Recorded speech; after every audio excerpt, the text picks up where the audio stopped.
ধর্মের ভিত্তিতে mid day মিলে বিভেদ। আজব ছবি কালনার পূর্বস্থলীর কিশোরগঞ্জ মনমোহনপুর প্রাথমিক বিদ্যালয়। হিন্দু ও সংখ্যালঘু পড়ুয়াদের জন্য আলাদা আলাদা রাঁধুনি, বাসন, ওভেনও আলাদা। সরকারি স্কুলে এমন বিভেদ কেন? প্রশ্ন তুলে দিনভর খবর সম্প্রচার জি 24 ঘন্টায়। জি 24 ঘন্টার খবরের জেরেই নড়ে চড়ে বসল স্কুল কর্তৃপক্ষ। সিদ্ধান্ত নেওয়া হয়েছে এবার থেকে এক হাঁড়িতেই হবে রান্না।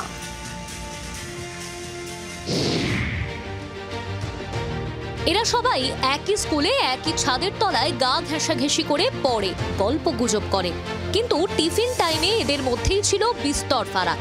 আলাদা খেতে বসতে হতো দুই সম্প্রদায়ের ছাত্রছাত্রীদের। শুধু তাই নয়, এই স্কুলের হিন্দু ও মুসলিম পড়ুয়াদের মিড ডে মিলের জন্য রাঁধুনি, বাসন, এমনকি খাওয়ার জায়গাও আলাদা ছিল। কালনার পূর্বস্থলীর কিশোরীগঞ্জ মোহনপুর অবৈতনিক প্রাথমিক বিদ্যালয়ে বছরের পর বছর ধরে এই নিয়ম চলে আসছিল।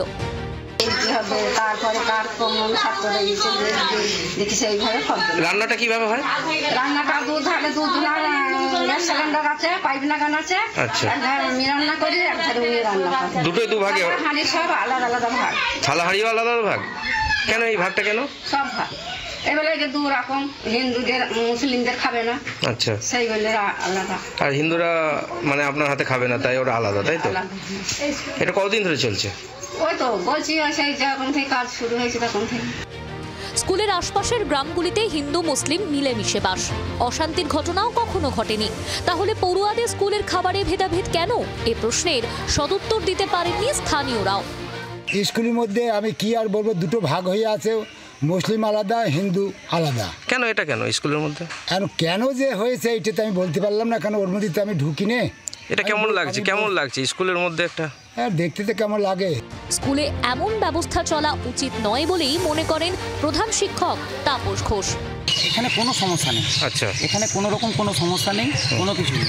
কিন্তু আমি এটা চাই না, কারণ আমি স্কুলটাকে আর উন্নতি করতে চাই, ভালোভাবে খাওয়াতে। এখানে আমার ডবল খরচা হচ্ছে, আমি করতে চাই না। আপনি চাইছেন যে মিটে যায় কালকে? মিড ডে মিলে এই ভেদাভেদ নিয়ে জি 24 ঘন্টা খবর করতেই শোরগোল পড়ে যায় কালনায়। পুরো বিষয়টি খতিয়ে দেখার আশ্বাস দেন কালনার মহকুমা শাসক। কোনো বিভেদ করা যাবে না বলে এসআই ও বিডিওদের স্পষ্ট নির্দেশ দেন তিনি। এরপরই তড়িঘড়ি বৈঠকে বসে স্কুল কর্তৃপক্ষ। সিদ্ধান্ত হয় এখন থেকে এক হাঁড়িতেই হবে মিড ডে মিলের রান্না। প্রশ্ন উঠছে, এতদিন ধরে সরকারি স্কুলে এই ব্যবস্থা চলছিল কিভাবে? সঞ্জয় রাজবংশীর রিপোর্ট, জি 24 ঘন্টা।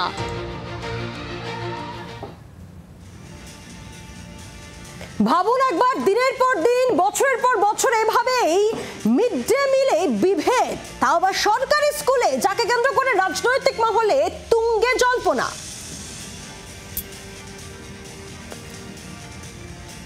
আগামীকাল থেকে একসঙ্গেই রান্না হবে। জি 24 ঘন্টার খবরের জেরে নড়ে চড়ে বসল স্কুল কর্তৃপক্ষ এবং আগামীকাল থেকে একসঙ্গেই রান্না, অর্থাৎ জি 24 ঘন্টার খবরের জেরে মিটল বিভেদ।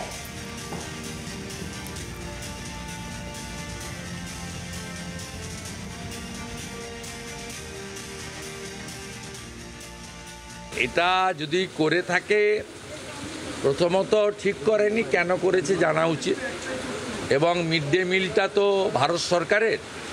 আমি বিষয়টা সুকান্তবাবু এবং ধর্মেন্দ্র প্রধান দুজনকেই বলবো, মিড ডে মিলের একটা এসওপি গাইডলাইন আছে, সেই গাইডলাইন কেউ ভায়োলেশন করতে পারে না।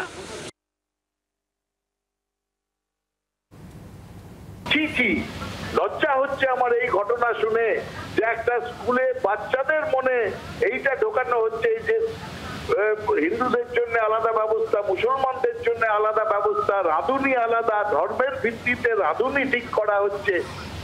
আর সেটা এই বিজেপি প্রবর্তন করেছে, কয়েক বছর ধরে এটা হচ্ছে, সেখানে শোনা গেল। আমাদের এটা বন্ধ হওয়া দরকার। আর বিজেপিকে এই পশ্চিমবঙ্গ থেকে উৎখাত করা দরকার, যারা ধর্মের নিরিখে মানুষকে পেছনের দিকে ঠেলে দিচ্ছে, মধ্যযুগে ঠেলে দিচ্ছে।